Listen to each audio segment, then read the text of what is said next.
February 19th, 2024. It's President's Day holiday in the United States and its territories. U.S. embassies and diplomatic missions are closed to the public. I'm Sam Buban. Welcome to The Pulse. And I'm Joe Buban. Welcome to this edition of The Pulse. Former Congressman Tom Suozzi is again Congressman Suozzi to represent the 3rd Congressional District of New York. In a special election held on Tuesday last week, February 13th, for Congressional District 3, Tom Suozzi, a Democrat who had served in the House for 3 terms, came out as the big winner for the Democrats in an open seat after Republican George Santos was kicked out of Congress for alleged lying on his resume that deceived voters and alleged financial crimes. In what was believed to be a very tight race with opponent Republican MAGA candidate Mazi Milena Pilip, Tom Suozzi won by 8% margin. With another Democratic win in the House of Representatives, the Republicans' majority in the House is even more slimmer, now down to 2 votes majority to pass any legislation. The prospect for Democrats to regain control of the House of Representatives gets even more likely as Michigan conceded to abide by a court order to redraw the congressional map the Republicans made that was politically gerrymandered to ensure Republican wins. Similar federal court orders to redraw map has been handed down in Alabama, Louisiana, and Florida. Those new Democratic heavy district is at least 7 new districts which will give the Democrats a boost in retaking the House of Representatives for the next Congress, the 119th Congress, which starts in January next year. In a report from Political Online News, the chair of the House Intelligence Committee, Representative Mike Turner, a Republican, has emphasized its warning against Russian invaders, and he is pushing Speaker Mike Johnson to step up. Turner's message has also emphasized there is no moment to spare, specifically the soldiers who are sacrificing their lives while unable to fully defend themselves on the battlefield, as they are already rationing ammunitions, saying, quote unquote, "We have to get this done.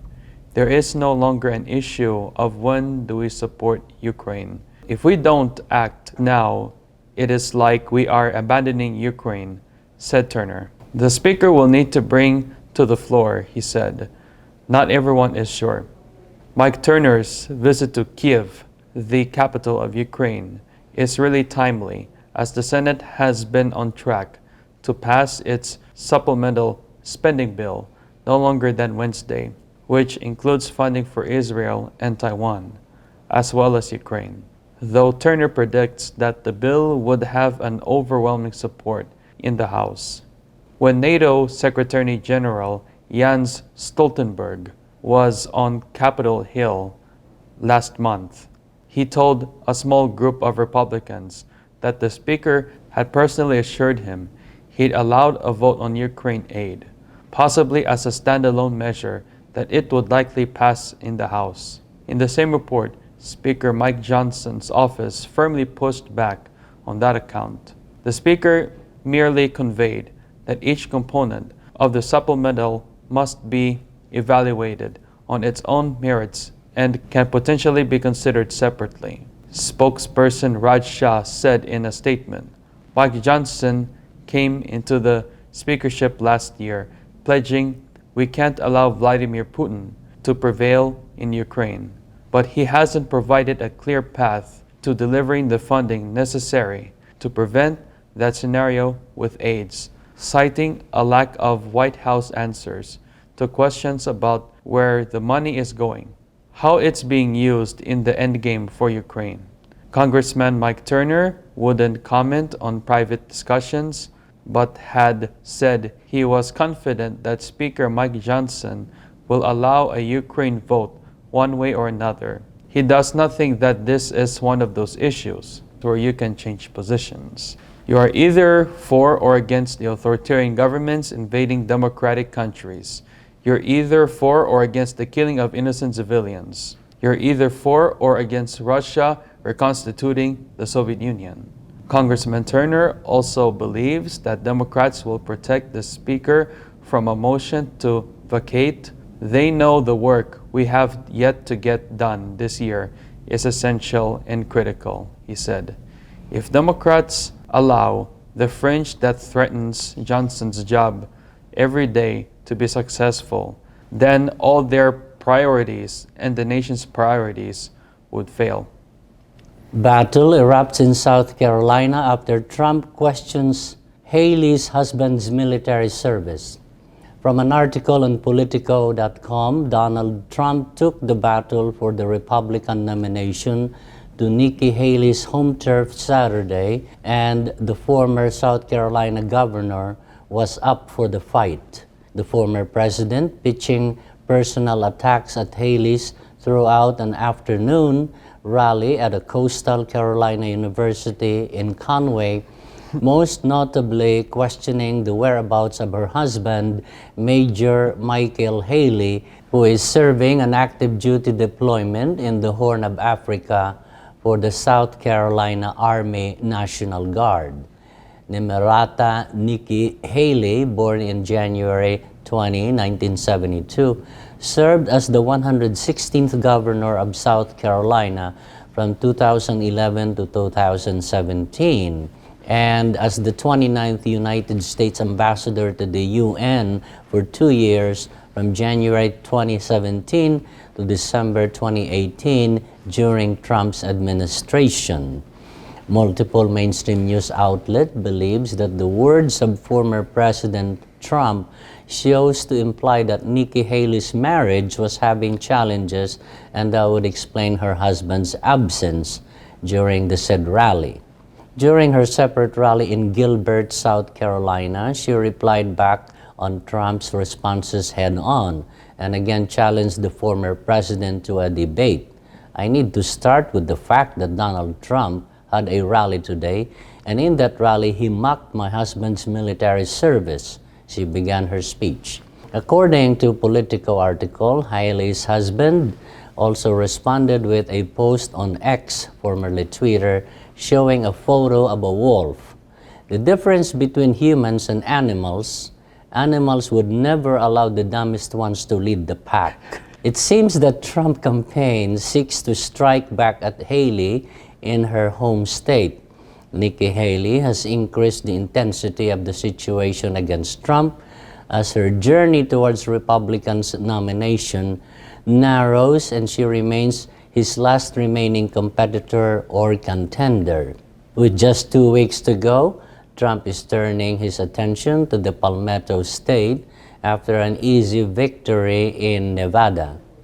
He returned to a familiar set of tactics by leaning into personal attacks on Saturday, referring to Haley as bird brain and claiming that he only chose her to serve as his U.S. ambassador to the United Nations so that he could make Henry McMaster, who endorsed Trump early, the governor of South Carolina.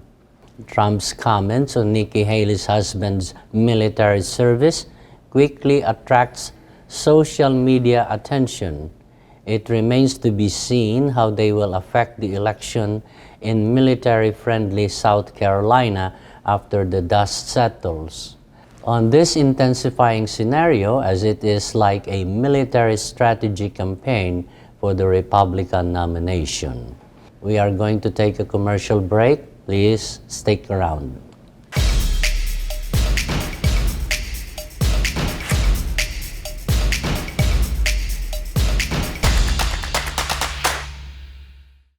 Pure Medical Equipment provides top-notch quality medical supply equipment. Whether to rent or buy, Pure Medical Equipment and Supplies has it all. Pure Medical Equipment is committed to serve and give back to Southern Nevada. We deliver medical supplies and rentals to your door.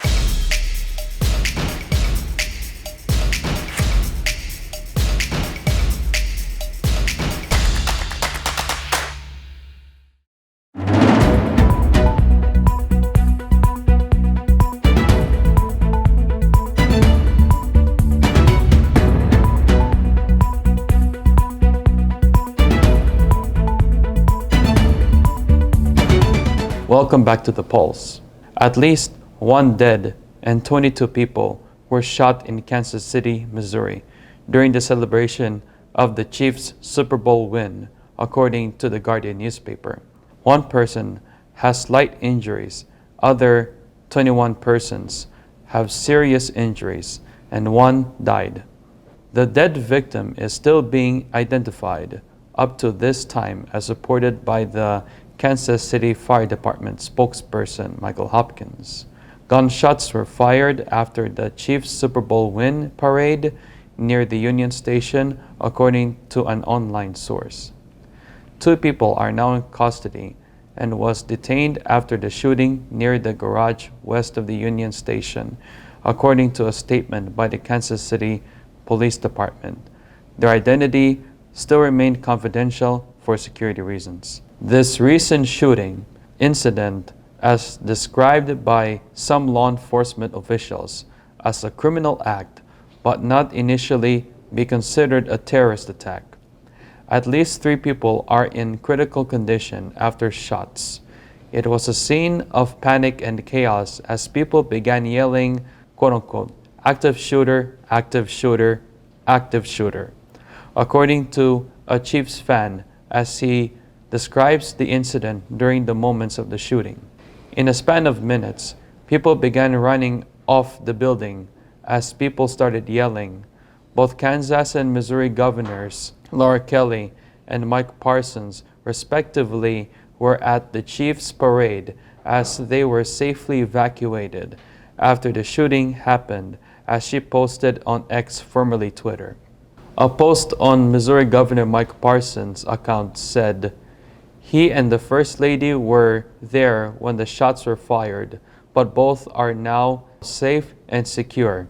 According to some White House officials, Biden's administration are now strictly monitoring this unexpected incident as the federal law enforcement will work hand in hand together with the local law enforcement in the pursuit of finding who is and are the masterminds or the culprits of this gruesome shooting incident. Our hearts and prayers are with the victims of this deadly shooting, especially to the family of the dead victims. After the world news segment, we want you to stay on as we show you the analysis of the U.S. Court of Appeals ruling from the D.C. Circuit that citizen Donald J. Trump is not immune from prosecution for crimes he committed while he was in office. But first, our world news segments from the Democratic Republic of Congo in Africa, panic in Goma, the provincial capital of Kivu, in northeastern part of the country, as M23 rebels advances toward the city, according to BBC report. Emil Bolingo is unsure of how long he and other Goma inhabitants in the Democratic Republic of Congo can endure their situation. For several days, the 2 million or so residents of this large city in that area had been shut off from the fields that provides them with food. It is the most recent in a string of violent outbreaks that have resulted in tens of thousands more people being displaced from their homes in the nation, where more than 7 million who have been displaced due to various conflicts. Produce is being prevented from entering Goma from the north and the west by rebels belonging to the M23 movement, an ethnic Tutsi-led militia. Attackers targeted Sake, a town 25 kilometers to the northwest of Goma, on Wednesday. Mundeki Kandudao told BBC from his hospital bed in Goma, where he had surgery, I sustained pelvic injury caused by shrapnel. According to the 25-year-old motorbike taxi driver, on Wednesday, the rebels fired a shell from the hilltop overlooking the town. I was standing behind a cabin and there was a lot of other people there, and there was an explosion, stated the man. We are afraid because as you are aware the conflict has no end and never ends. In order to return to our houses, we are waiting to see if this stops, Mundeki said. There are worries that Goma could fall into the hands of the M23, which is by far the best organized, well-trained, well-equipped of the numerous militia groups in the area. Congolese President Felix Tshisekedi, who was just re-elected, declared last year that the Congolese need to learn to trust us. Goma will never fall. Throughout the December election campaign, he reiterated the pledge. In the city itself, Goma, located near the important mining towns that offer highly sought-after metals and minerals, including gold, tin, coltan, has grown into a crucial economic center. Numerous companies, international organizations, and diplomatic consulates had been drawn to the area by its air and ground transportation connection, as well as its sizable UN peacekeeping force.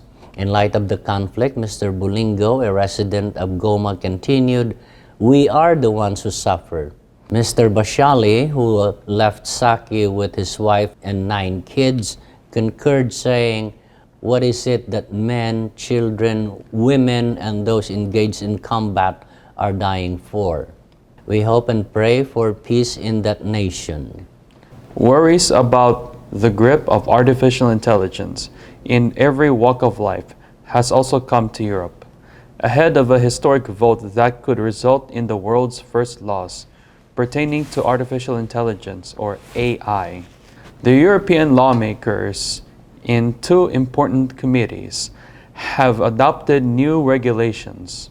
The interim law to guarantee that AI conforms with the protection of fundamental rights was decisively approved by the Civil Liberties and Consumer Protection Committees of the European Parliament on Tuesday.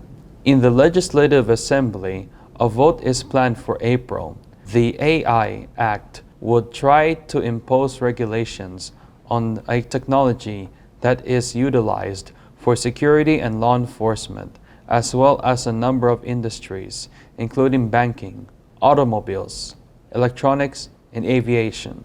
The Parliament stated in a statement that it aims to boost innovation and establish Europe as a leader in the AI field at the same time. The law is regarded by many as a global standard for countries looking to benefit from AI's potential advantages while avoiding concerns including jobs displacement, misinformation, and copyright infringement. The European Commission recommended the legislation in 2021, but it was delayed due to disagreements over how to regulate language models that scrape internet data and how police and intelligence agencies use AI. The guidelines will also govern generative AI or foundation models, such as the one developed by Microsoft-backed OpenAI. These AI systems are trained on massive data sets and have the capacity to adapt to new data in order to carry out a variety of jobs. On Tuesday's ratification was hailed as a result we can be proud of, and that one encourages social trust in AI, while still giving companies the space to create and innovate, said Eva Madel, the member of the European Parliament for Technology, Innovation and Industry. Deirdre Clune, MEP for Ireland South, described it as another step closer to having comprehensive AI rules in Europe. This month, the European Union countries approved a December agreement on the AI Act, which intends to further limit governments' use of AI in biometric surveillance and regulate AI systems. France obtained concessions to reduce the administrative burden on high-risk AI systems and provide better protection for commercial secrets. The legislation prohibits the indiscriminate scrapping of internet photos or security footages in developed face recognition databases, but allows police enforcement to utilize real-time facial recognition to investigate terrorism and major crimes.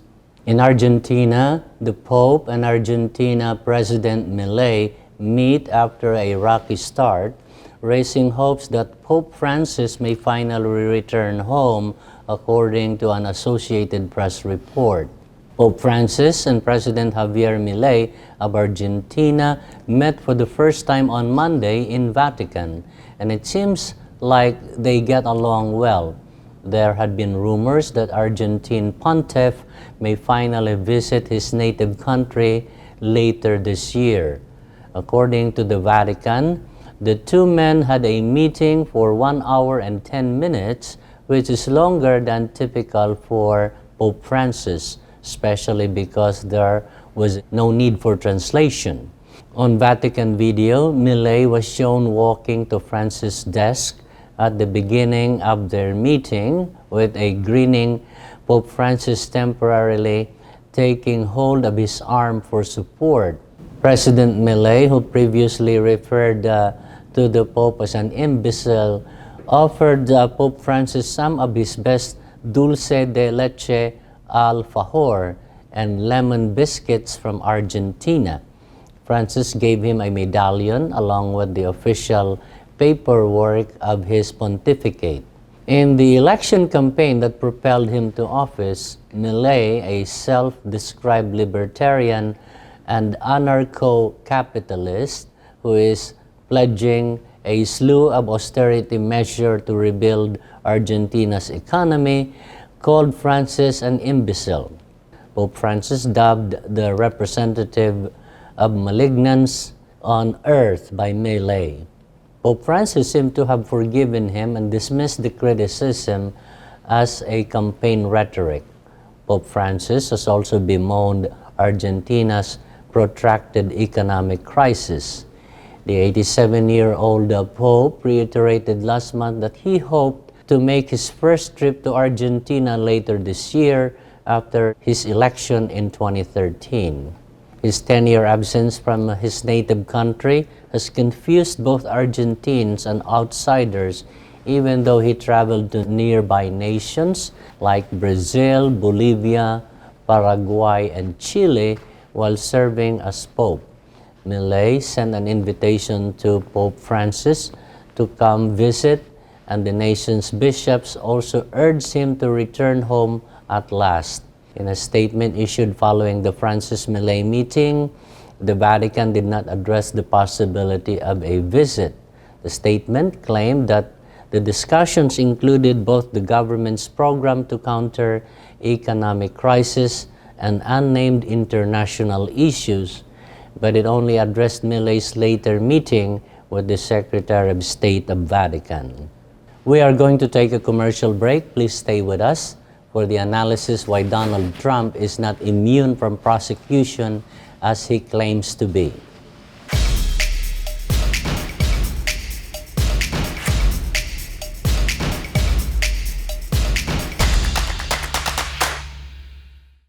Pure Medical Equipment provides top-notch quality medical supply equipment. Whether to rent or buy, Pure Medical Equipment and Supplies has it all. Pure Medical Equipment is committed to serve and give back to Southern Nevada. We deliver medical supplies and rentals to your door.